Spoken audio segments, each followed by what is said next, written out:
Finally, it's Friday, and you know what that means. Welcome to another Hot Topic special on Jasiri. Today, we're diving into stories that everyone has been talking about all week. I mean, from the headlines that made us pause to the conversations stirring up debates across the country. We're breaking it all down with clarity, context, and of course, a little bit of Friday energy. So settle in, because today we're unpacking the issues that matter, the moments that shape the week, and the perspectives you won't hear anywhere else. This is Jasiri. Hot Topic Special starts now. And you know we don't like to do this alone. We've got a special guest with us today to help us, get into today's story. But first of all, thank God it's Friday! Yay! TGIM. Now today on our Hot Topic Special, we're joined by someone who never shies away from saying it exactly as it is. She's sharp, fearless. I have something else to say, but then we'll leave it until later.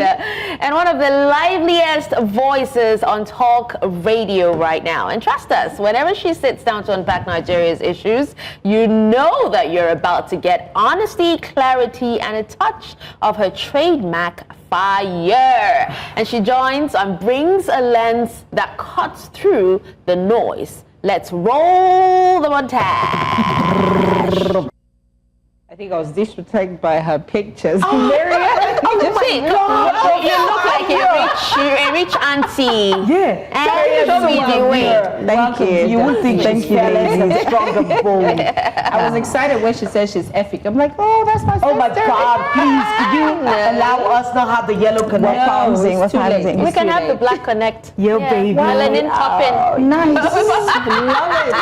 Maryann, thank you for coming. Thank you for having me, ladies. Before we get into the heavy topics of, we've seen Nigeria in so much chaos the past few weeks. We're talking kidnapping, insecurity, or whatnot, name it.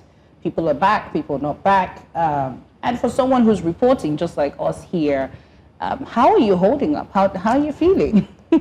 I guess that's the question that everyone, asks when they meet a Nigerian journalist, whether you're in Nigeria or outside of Nigeria. How are you coping? You're into politics, right? How do you cope?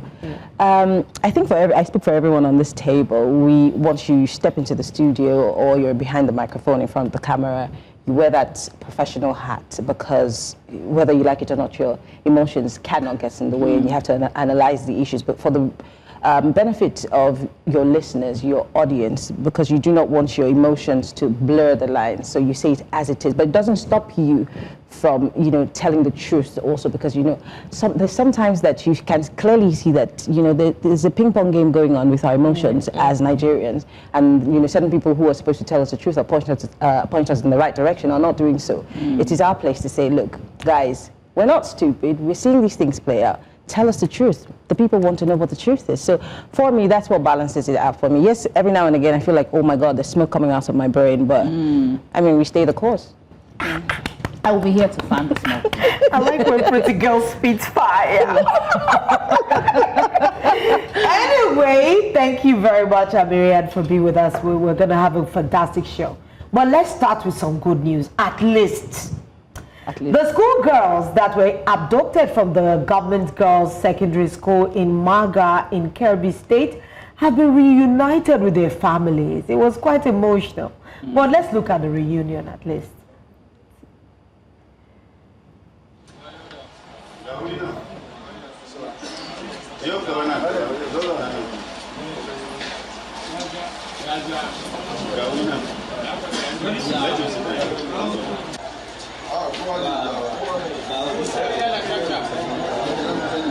I can hear you, so please.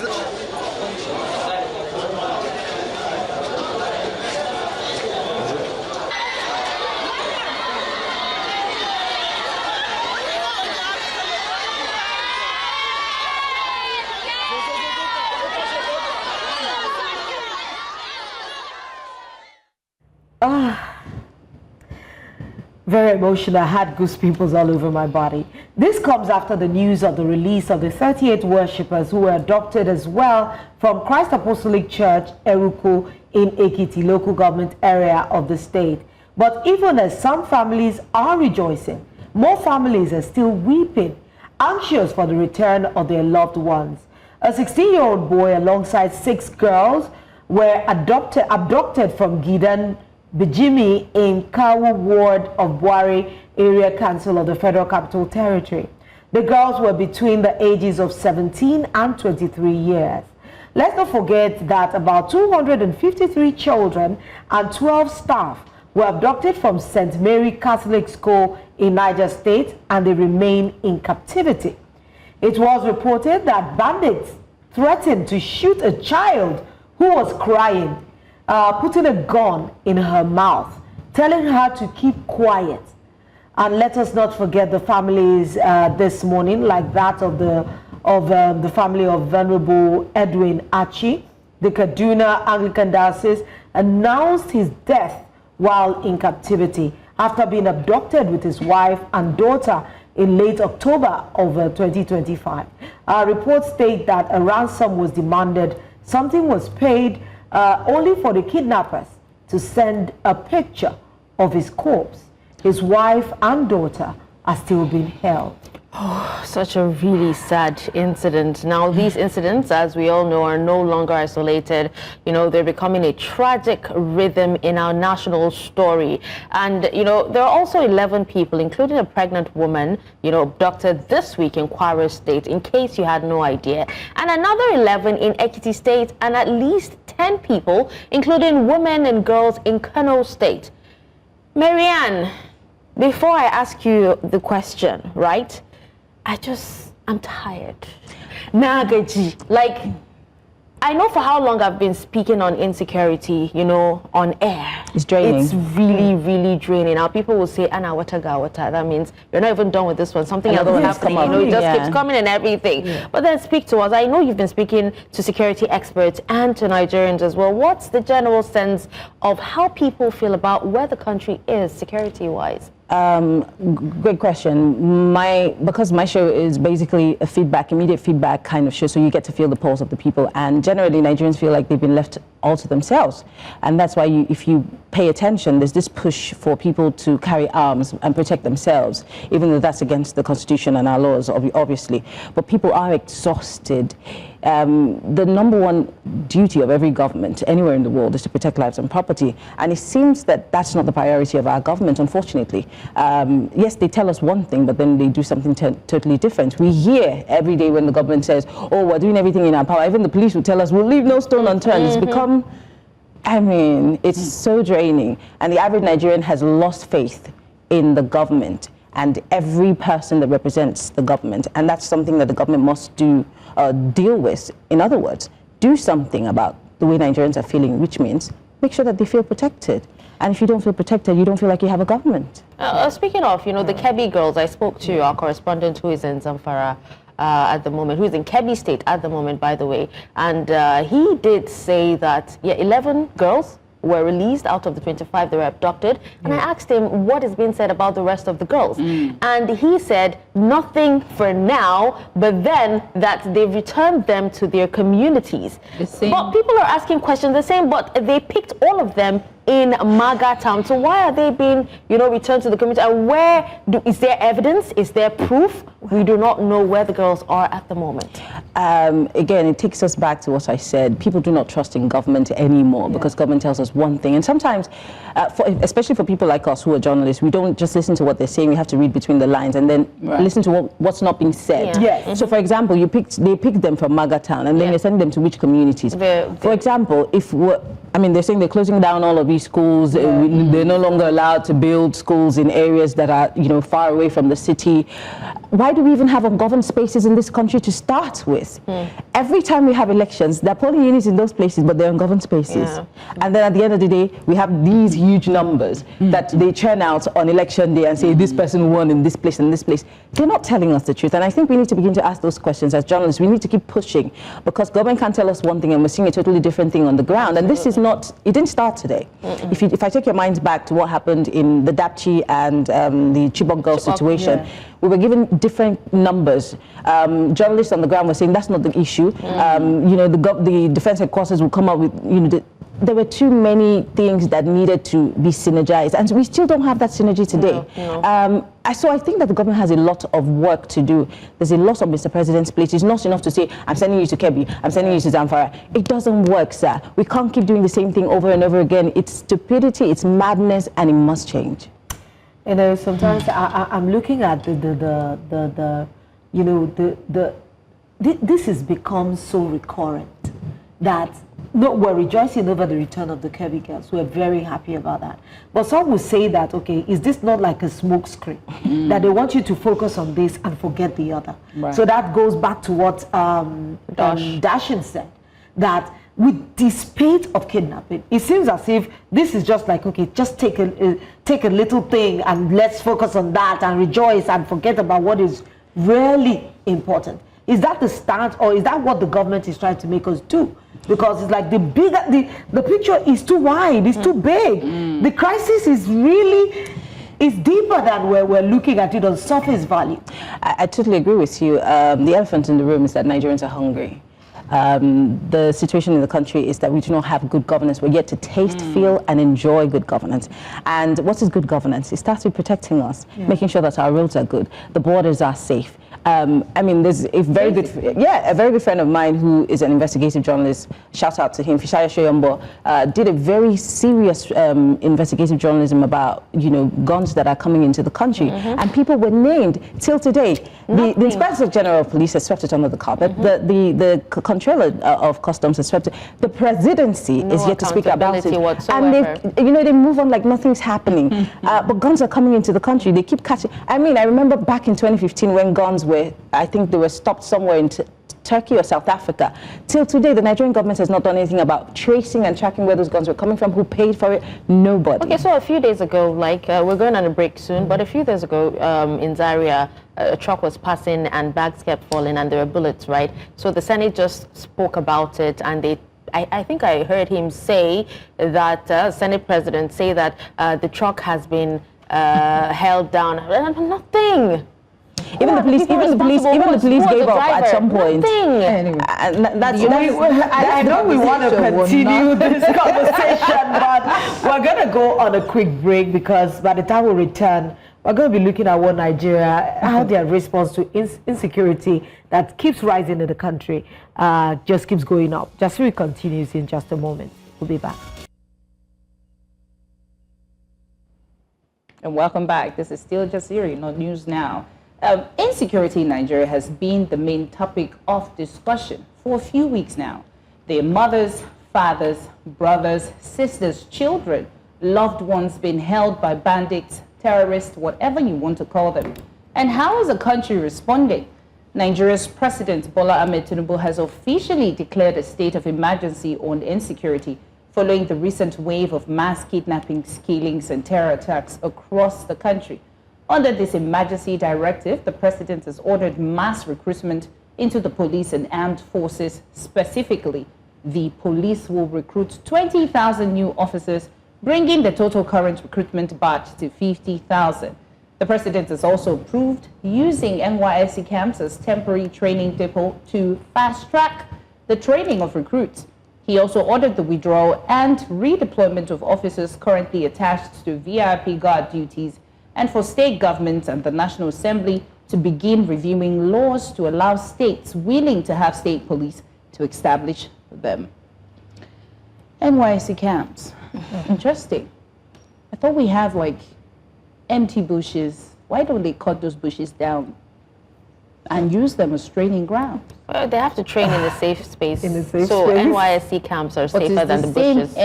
It's the same bushes that state kidnappers and abductors are going into. For example, in Edo State, they are doing, they are finding cultists, and they go into the bush and say we see shift make homes and all that. So why don't we just burn all the bushes down? In fact, I saw a meme yesterday. I can't lie. They showed a native doctor running. He said the native doctor is looking for a luxury apartment in Lekki. Because the bush is no longer safe. Now that before we even talk a little more, they said not all of the president's pronouncements have gone down well. Right. On Wednesday, several senators raised concerns about the president's directive on the police personnel. Senator Aliyu Magatakada. Yeah. Okay. Wamakko, representing Sokoto North, said that the withdrawal of police escorts from top government officials and other VIPs was ill-timed, given the worsening security situation across the country. Are you kidding? Let's watch.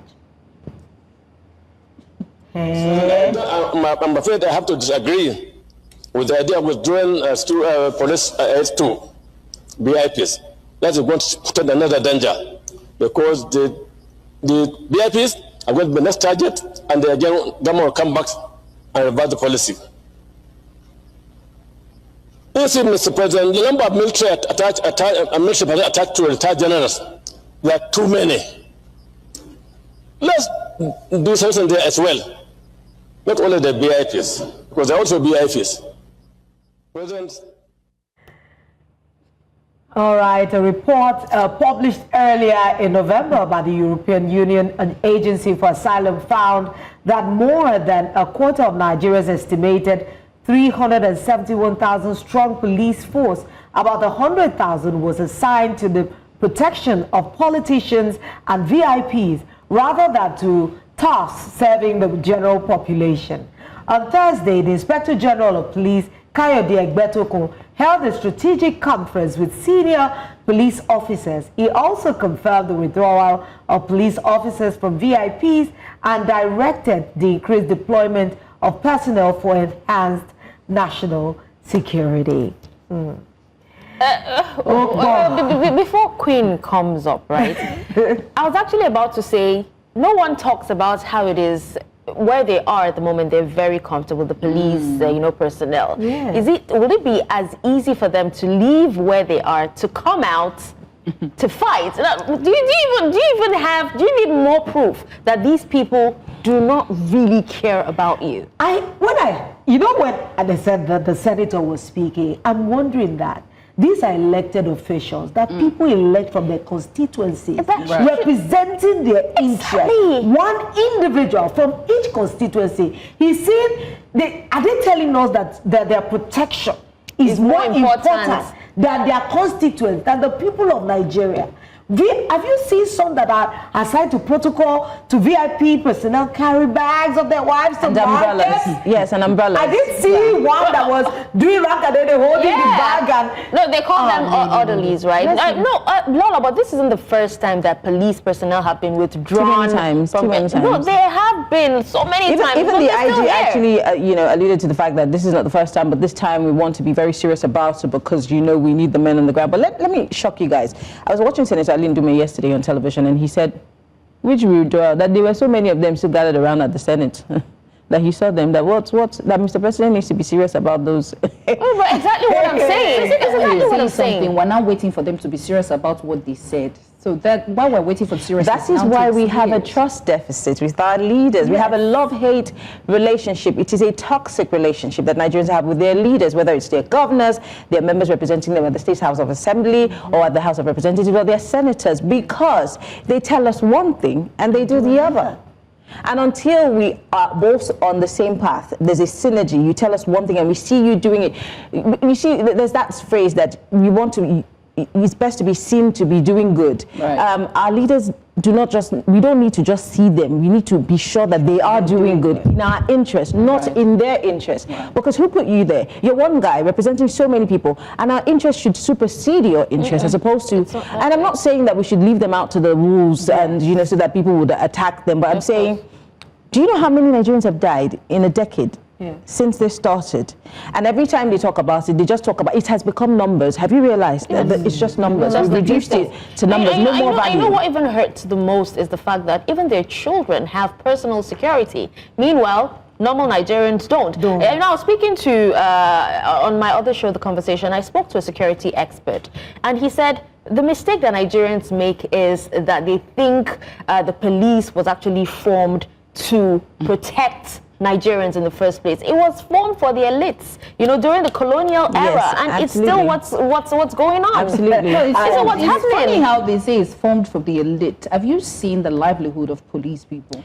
Now you want the recruitment Just drive to a of police 50,000. barrack. Have you seen the barracks?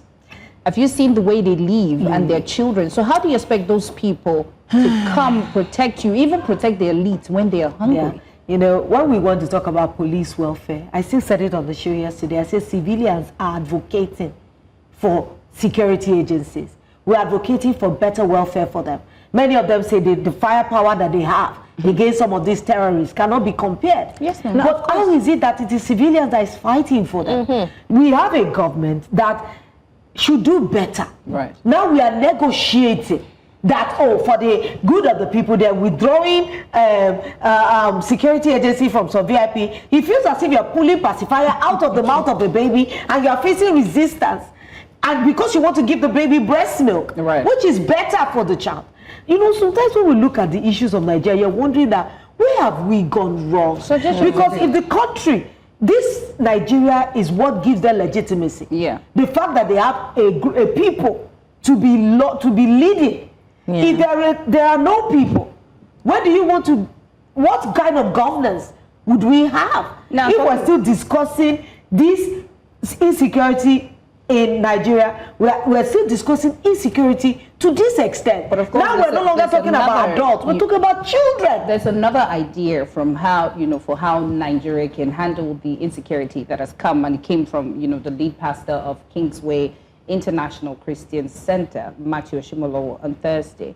While urging Nigerians to support the president, he also advised that all NYSC members should receive training to assist in security operations. On this topic of state police, he warned that it could be misused as the political tool, adding state police may be useful but could become a personal army used to intimidate and terrorize others. Can I add that the police is already being used to terrorize us, the ordinary person? But I think that we need to decentralize the police. I know that there's that argument that, already the states are unable to pay the civil servant, how are we going to do it? We can't do it. Well, I mean, states have a bubago, what's it called? The one that you have in Ondo State, Amotekun, they're everywhere. Yeah. There's the Hisba and all those. We can train them properly. They're already being paid, so we can find a way around it. But I am strongly against young persons who are going to serve their country to become soldiers. No, I'm sorry, but how long, what's the duration of the training? 3 weeks? 3 weeks? Maybe that 3 weeks. People are not even in camp. I think it's ridiculous. I'm so sorry. With due respect to Pastor Matthew Ashimolowo, it is not their calling. They have not, except they willingly say, well, I want to serve. And then the army is putting out, I think they're asking people to come join. Even the police, the president has approved about 50,000. So, I mean, but I don't think that we should subject our core members to that. I don't think it's a good idea. So in addition, bandits, struck again in Kebbi State. And according to reports, an unknown number of people were abducted, and several others were injured. And residents say that this is the third attack in Kurmachi within a month. What happened after the first? What happened after the second? And just before you speak, did you know that before those Kebbi State girls were kidnapped, that they had withdrawn security? Right. Oh yes, this is something that I go ahead. I apologize. We have to go to a quick break. Because this conversation is getting more juicy. Let's go on a quick break. When we come back, we'll continue the conversation.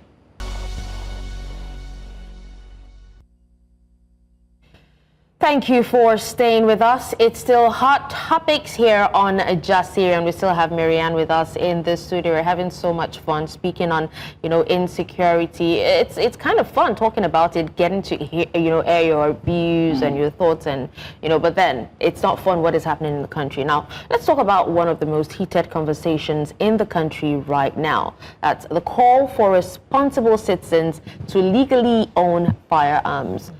Who are responsible? Who is responsible? How do you know which of the citizen is responsible?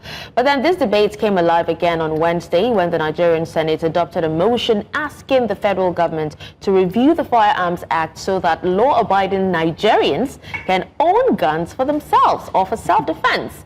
Now, sponsored by Lola Ashiru, the deputy Senate leader representing Kwara South, the motion follows the wave of kidnappings in Kwara, Kebbi, Niger, Ekiti, and Kano. This is not a new idea. It's been floated over the years when Nigeria saw a rise in insecurity. Now, in February 2024, Senator Ned Nwoko Delta North actually introduced a full bill to amend the Firearms Act. And under his proposal, civilians will be allowed to own guns. His proposal offered procedures including completing firearms training as well as mental health and background checks. But on the Senate floor this week, the conversation went further, with senators saying that the security situation has changed drastically and the country needs to adapt. Some lawmakers argue that when kidnappers operate freely and attack entire communities, citizens should not remain helpless. They also want kidnappings officially classified as terrorism and punishable by death. But of course, this has sparked very strong reactions, and so we took to the streets to hear what the people had to say. So let's go to Jasiri on the streets. Hey.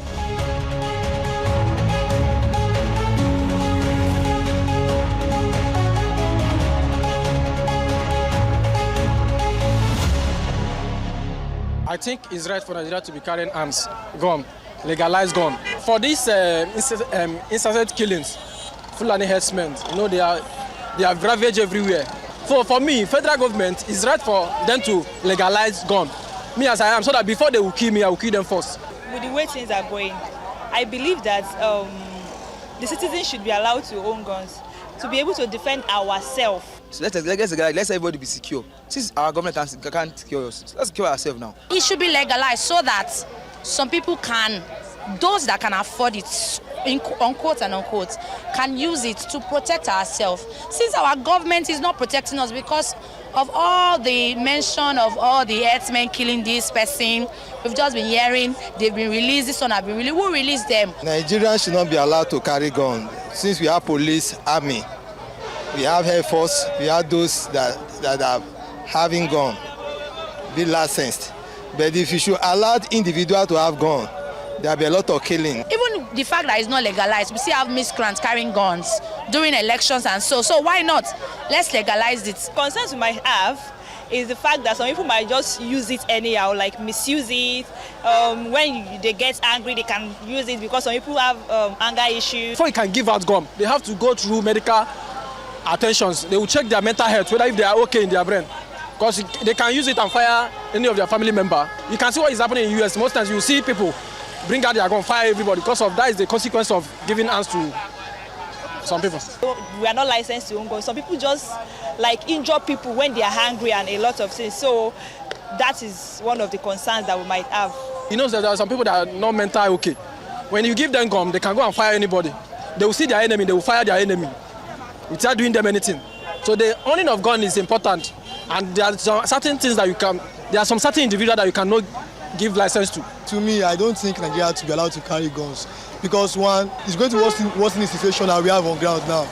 Now I see that there's always mass shooting in US. So I think that the solution that the government can have is that they should tackle the bandits. The other solutions that government can put in place is that our lives should matter to them.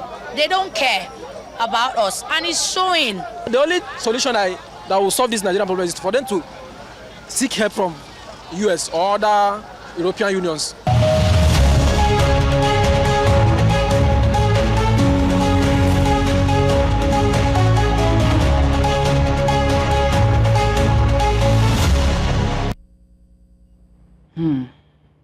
So we're standing at a crossroads. On one hand, Nigerians are tired, traumatized, and desperate for protection. On the other hand, the fear is that this could open the door to new levels of violence if not properly controlled. So the big question is allowing responsible Nigerians to own guns a solution or a dangerous gamble? Guys. Maryann, our guest first. I must say that it's dangerous, very dangerous, because of the terrain that we find ourselves in. Unfortunately, we're a country that's unable to regulate anything. I mean, something as simple as NIN is a headache. And I'm sure that each and every one of us on this table has had an experience with our NIN. So I'd leave it at that. somebody was giving me a report, first-hand report. For her family lives somewhere in one of those countries, one of those states that are, being that are experiencing the kidnappings, and they told us that the young men in their area decided that they were going to mobilize and get some locally made pistols to protect themselves. And guess what? Someone reported them to the army, and the army came and took those weapons. Right after the weapons were taken, they were attacked yet again. So, of course, for those who are making a case for this, I totally understand where they're coming from, because these guys are coming with assault rifles, they're coming with sophisticated weapons, even maybe a bit sophisticated than our soldiers. And you're telling us to come with pots and pans to fight them? It's not possible. So, and that is because there is no government. Because between those people and our people, there should be government, and the representation of government should be our armed forces or policing. In fact, the police is supposed to do this job, but which gun does the police have? I've spoken to a police officer who said that when he was transferred to Port Harcourt, he had to sleep in an abandoned vehicle in front of the police station for months. The guy that was his commanding officer, who was receiving monies for his transfer, was pocketing the money. Corruption. He told me that he had to buy his boots, so his own uniform. So which police are we talking about? This is a total failure of government, whether we believe it or not, whether we're going to tell ourselves the truth or not. Government has failed, and that's why we have all of these problems that are spearheading, or rather becoming a hydra-headed monster. So if we do not clip it from where it started, all we're doing is putting a plaster on the cancer. We have reactions, I'm sure. Let's take some reactions before we dig a little more into this particular topic. I hear we have some, Give governors power instead. Every governor should protect their states, I beg. Our sneaker store Lagos, okay? This is the kind of decision Nigerians have been praying for. We can't remain unarmed while terrorists roam freely with sophisticated weapons. If the state can't protect everyone, then allow responsible citizens to protect themselves. Over 170 countries already do this, and it works. It's time Nigeria stopped turning its people into easy targets. Approve the law and let criminals know the era of defenseless citizen is ending. All right, we have this one by AO Captain that says, I get why the Senate is panicking, but let's not pretend this idea is new or simple. When a country reaches the point where even unity schools are shutting down, people will naturally ask for the right to defend themselves. But here's the sober truth. You can't copy 175 countries when you don't have their enforcement, their database systems, or their accountability culture. So if you cannot even track SIM cards properly, how do we plan to track firearms? Still, the call itself is a symptom of something deeper. A nation where citizens feel safer with a gun than with the state, that's already a report card on leadership. Maybe the real work is fixing the system so people don't feel they need weapons in the first place. To be clear, this is a terrible move by the Senate so far. Allowing Nigerians to have access to guns will definitely cause chaos, both responsible and irresponsible. So no one should allow, apart from our law enforcement agencies. Right. That's Yinka. And it says, prolific Moses, emphasis on responsible citizens. We don't want a situation where a man will get angry and shoot his neighbor because he has refused to pay him back his 2K. Yes, no. And carry it away, say, I support this. It will reduce lots of crimes in the country. A thief won't steal from who owns an AK-47. If it's only for responsible citizens, then the firearm should be prohibited in the SW and Core North and allowed in the Middle Belt region. They're calm-headed and responsible. Interesting. I'm wondering how we want to define, because in law, the definitions of things are very important. Right. How do we want to define responsible? Because that's where the pivot is. Because if they say responsible citizens, or do they mean people that have an education, or you have to have a training? Or you're married, because that's how we categorize responsible people. Or you're just a leader in your community. There are so many Nigerians. We have laws we are not even able to enforce. Our challenge basically is maintenance. Keeping things running is something that challenges us.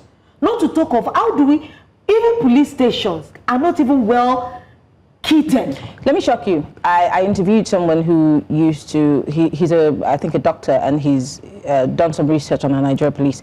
Every Nigerian police station is given about 15 to 20,000 naira to run per month.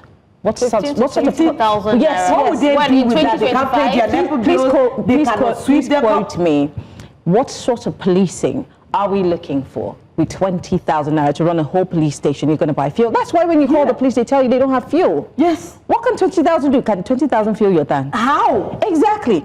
And they have cleaning services. They need to buy paper. Yes. I mean, it's a whole working. But you know the funny thing, all these things you've listed and more. You know, I was looking at the appropriation bill. It's included in the Police Service Commission, in the budget, right? For the Police Service Commission. They get it. Even what do you call it? Charges, everything to the T has been included. I think, I saw that they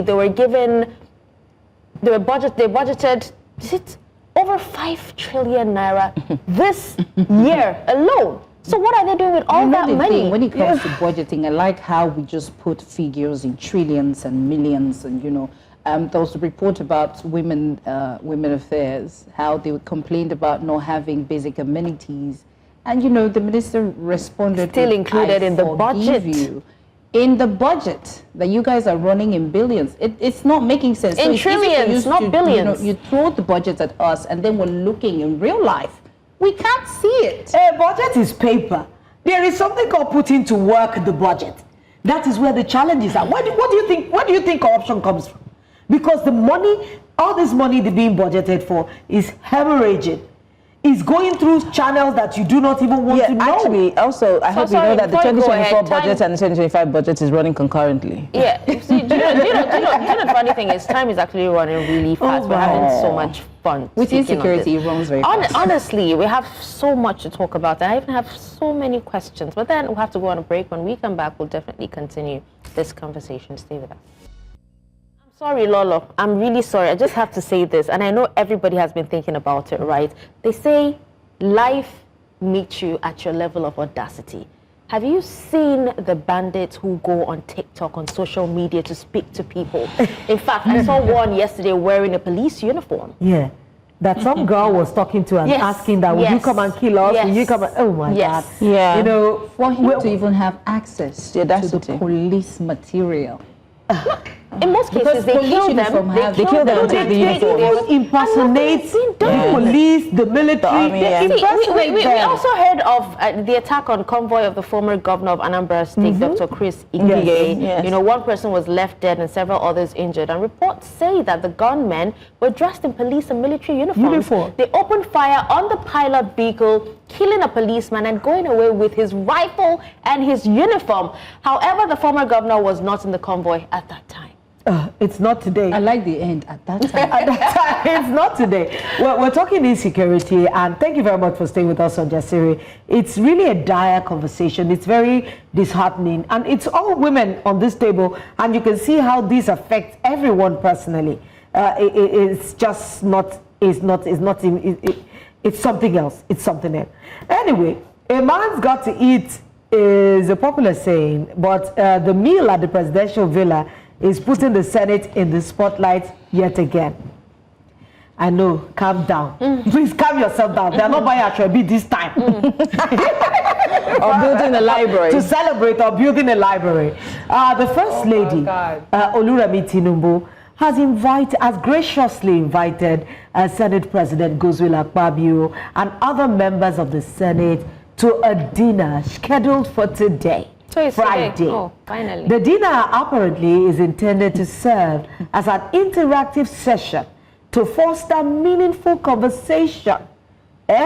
Meaningful conversation and on national progress.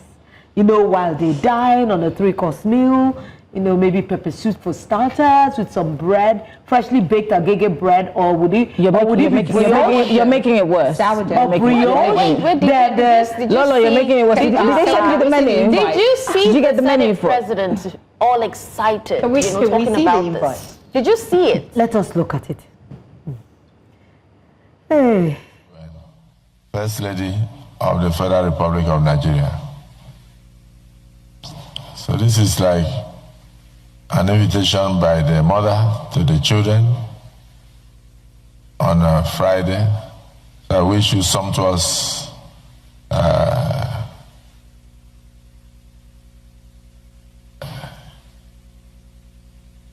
meal and fruitful discussion. Said the Wamakko, you are looking at me as if you are going to travel, don't you?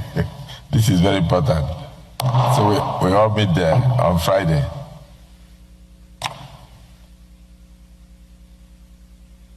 Correspondence from the villa. This is without territory committee. Why the Sumi Senator?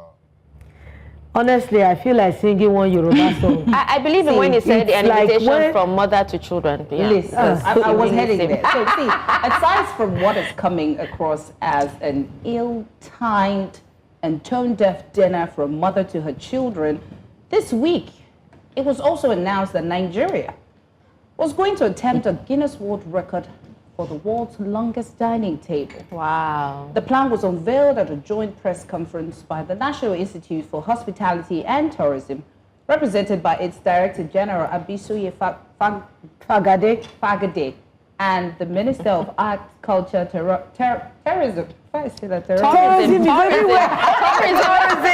This is Shikama right there. Yeah. And Natu Musa, the table will stretch 3.6 kilometers and is expected to host between 2,000 and 3,000 people, which I'm sure maybe 2,900 will be influencers. The attempt was scheduled to take place on 6th December 2025 in Abuja during a gastronomy festival. Please, first of all, before I continue, where did you get this table from that is going to heaven like this?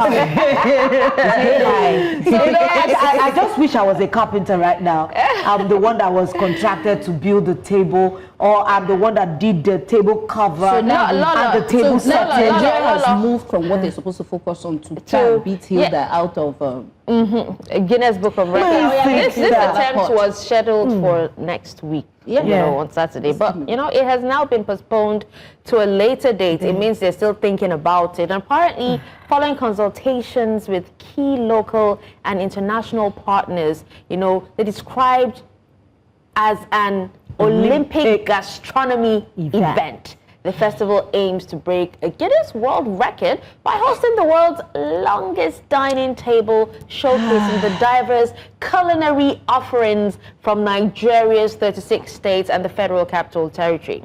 Now, according to the DG of the hotel, the event cannot be rushed as every detail must meet global standards. Okay, now let's take some reactions. So let's react. Let's see. Let's take some reactions. You got Irish. Okay, so we are reactions. Queen, over to you. So, as a chef, do you know how much it would take to feed 2,000, 3,000? We're not talking normal food. You're not going 3-course meal. Please don't forget. Where is the money going to come from? So are you not going to feed the people that were kidnapped and the ones that returned home? I'm trying to understand where our priorities are, because it's not. Maryann, help me, because I know. To answer your question, it's very glaring where the priorities of our government and everybody who works in our government lies. Not with the people. They don't care about us. Michael Jackson comes to mind right now. Sing it in your mind. Yes, it's unfortunate that everything that this government does is ill-timed. Yeah. And you and I were having a little tete-a-tete earlier on. Who are the advisors? Because every government has a group of people who are checking the pulse of the people and letting the bosses know that that might be a bad move.